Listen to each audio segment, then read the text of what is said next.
transgressões que estavam sobre ele. Ele não conheceu o pecado, mas ele fez pecado no nosso lugar. Ele era o santo imaculado de Deus. Olhem para isso. Mateus 27, versículo 46. Ele diz assim: Deus meu, por que me desamparastes? A melhor palavra que descreve aquele bode emissário é isso mesmo, desprezo, é abandono. Isaías 53, versículo 3 diz assim: era o desprezado e o mais desprezado dentre os homens. O que quer dizer isso? Isso significa que nunca alguém pode receber tamanho desprezo, tamanho abandono. É incrível esses dois lados da cruz. Que ao mesmo tempo que Cristo era perfeito, ele assumiu toda a sujeira do mundo. Deus não podia olhar para esse lado, digamos assim. E esse é o problema, é que Cristo naquela cruz ia ficar sem o Pai. Não merecedor disso. Mas naquele momento que ele fica sem o Pai, é porque ele estava carregando o meu, o seu, o nosso pecado. Então a cruz é para a gente se envergonhar. Porque aquela cruz lá, nós devíamos estar lá.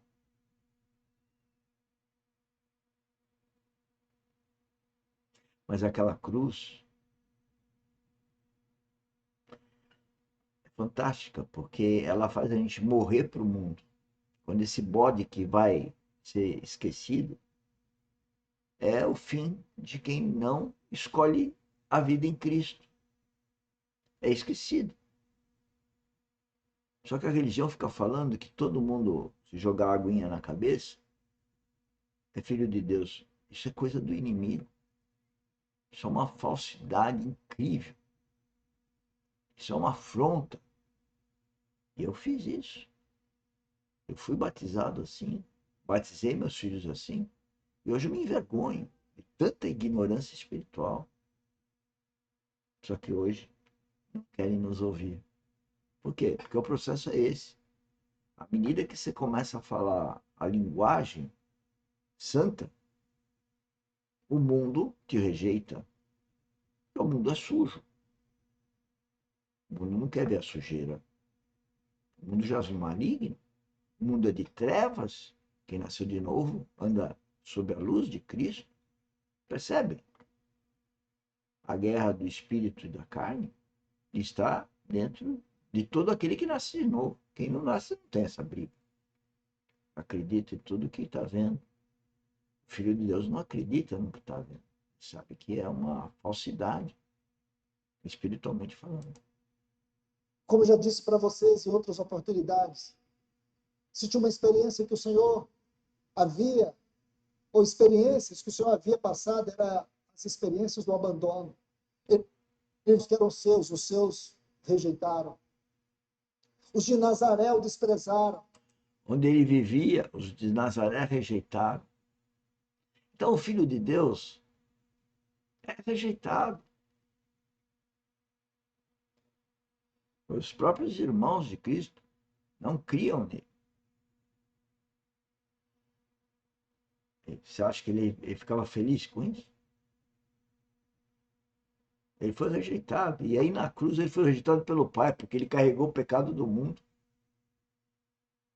E a gente não vai viver um homem como Jesus Cristo, que fez isso por nós.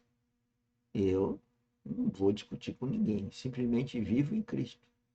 Ele vive em mim. E eternamente seremos assim.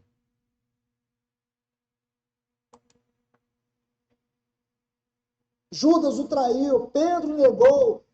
Todos os discípulos o abandonaram na cruz, exceto João. Desprezo, abandono. Mas aqui está falando do abandono, do desprezo. Na hora mais crucial, no momento que ele mais precisava da face do Pai, o Pai retira a sua face dele. Isso é um dos assuntos mais profundos, irmãos. Aqui nós estamos diante da inescrutabilidade da doutrina da Trindade. Essa doutrina, onde nós somos levados diante de uma profunda percepção da grandeza do que significa sempre esse relacionamento do filho com o pai. Meus irmãos, se não temos a visão de Cristo na Trindade, não importa o que você viu na cruz, não significa nada. Não importa o quanto você já leu, não significa nada. Embora esse assunto da inescrutabilidade, da doutrina da Trindade, aquilo que nós não conseguimos chegar na sua profundidade, mas nós podemos entrar mesmo que de forma periférica, nós podemos ver algo. E tudo que nós podemos ver está nos 4 evangelhos. Como que eles viviam? Por que que ele sempre se referia ao Pai como Pai? Porque toda a sua vida era a vida do Pai. Na Trindade, nenhum vive para si, cada um vive para o outro. Esse é um conceito muito importante. Na Trindade, um vive para o outro. Aí você chega nesse mundo que jaz no maligno e vê cada um, o seu eu, cuidando da sua vida, procurando ser hedonista, ou seja, para os seus prazeres carnais. Eu quero, não quero. Eu gosto, não gosto. Hipócritas. Tem nada a ver com aquele que deu a vida por nós.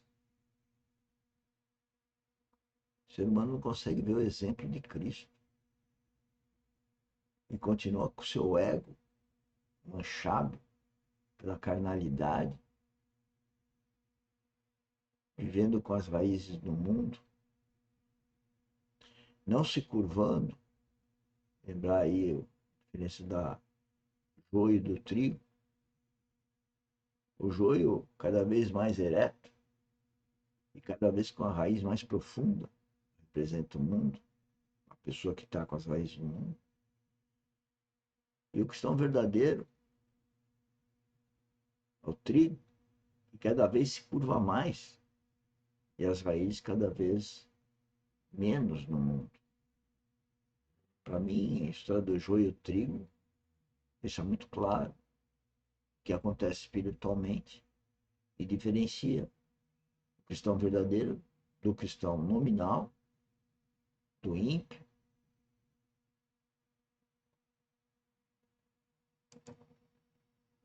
A comunhão, o relacionamento dessas 3 pessoas é a principal atividade da Trindade. A palavra que revela toda a substância desse relacionamento é doar. Doar. A Trindade. Tá vendo? A Trindade é doar, doar. E o homem? O homem é querer para si, tudo para si. Acusando o outro. Acusa que o outro também quer tudo para si. No lugar de acusar o outro quer tudo para si, cuida de não ter as coisas para si. Porque o outro também é tão sujo, tão trapo de imundície, como eu falo espiritualmente falando, do que você que acusa. É um eterno doar, onde cada um doa para o outro sua própria vida. O pai, ele é o gerador de toda a vida do filho. E o filho toma essa vida e devolve tudo para o pai. Este é um profundo e glorioso relacionamento da Trindade. Embora a Trindade não seja uma palavra bíblica, ela se tornou uma palavra teológica. Por quê? Porque é nesta palavra que nós encontramos o como do relacionamento eterno dessas 3 pessoas, Pai, Filho e Espírito Santo. Porque o Espírito Santo, ele é o permutador. Ele é aquele que faz todo esse entrelaçamento de relacionamento. E ele habita no seu coração para você fazer parte dessa comunhão, ou seja, parte da família de Deus. E as pessoas ficam preocupadas com a familhinha delas. Se a minha familhinha está maravilha, visão do homem, está tudo bem. Esse é o religioso.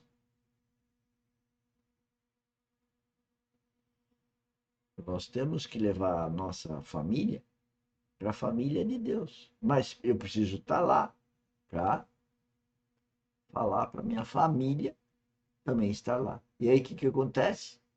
A própria família, os filhos, o cônjuge, são os primeiros a rejeitar, cuspir na cara, atacar, e não percebem que estão sendo guiados pelo maligno. Lamento